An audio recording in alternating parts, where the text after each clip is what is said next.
আবার বহু বিবাহের বাধা দিতে গিয়ে আরেকটা কথা কেউ কেউ বলে, 1400 বছর আগে মানুষের খাদ্য খাওয়ার ছিল নির্ভেজাল, তখনকার মানুষ 4টে বিবিকে সময় দিতে পারছে, সঙ্গ দিতে পারছে।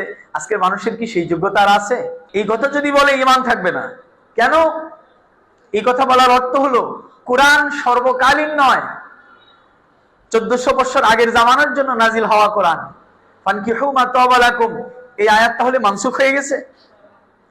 এই আয়াত কি কিয়ামত পর্যন্তের জন্য নয়? কোরআনের বিধানগুলি তো কিয়ামত পর্যন্তের জন্য, 1400 বছর আগের জন্য না। ভিতরে ভিতরে কথার সারমর্ম হলো এটা আজকের বিধান নয়, 1400 বছর আগের বিধান। ঈমান থাকবে না।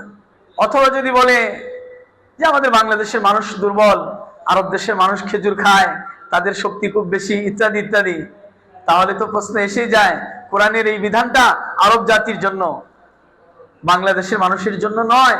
তাহলে কোরআনকে আমি সার্বজনীন মনে করি না। অথচ কোরআন আসছে কিয়ামত পর্যন্তের জন্য, আর কোরআন আসছে বিশ্ববাসীর সকলের হেদায়েতের জন্য। হুদাল লিন-নাস, হুদাল লিল-আরব নয়। কোরআনে কোথাও নাই যে এই কোরআন আরব জাতিকে হেদায়েত দিবে। কোরআন মানব জাতিকে হেদায়েত দিবে।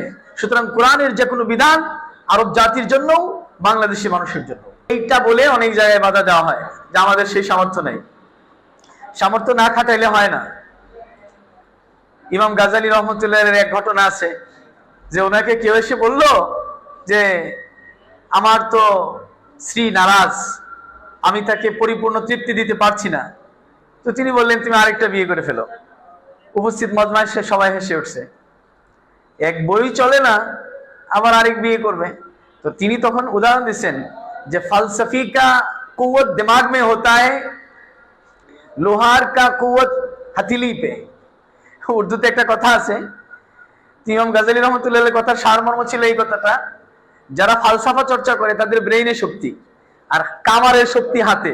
আমরা বাংলাদেশের মিসালে বুঝি, ফুটবল খেলায় যারা, ফুটবলারের শক্তি থাকে পায়ে, আর ভলিবল খেলায় যারা, ভলিবলারের শক্তি থাকে হাতে। আমাদের বাম হাতের চাইতে ডান হাতের শক্তি বেশি। কেন? ডান হাত কাজ করে বেশি, বাম হাত কাজ করে কম। তো ইমাম গাজ্জালী রহমতুল্লাহ বলেন তুমি আরেকটা বিয়ে করো। এক বই চলে না তো আরেক বিয়ে করলে কেমনে চলবে? বলে যেটাকে খাটাবে বেশি এটার শক্তি থাকে বেশি। এই জন্য আমাদের দেশে যারা বিয়ে একটা করে একটেফা করে তাদের আসলেও শক্তি কম, এই দেখবেন অল্প বয়সে বুড়া হয়ে যায়।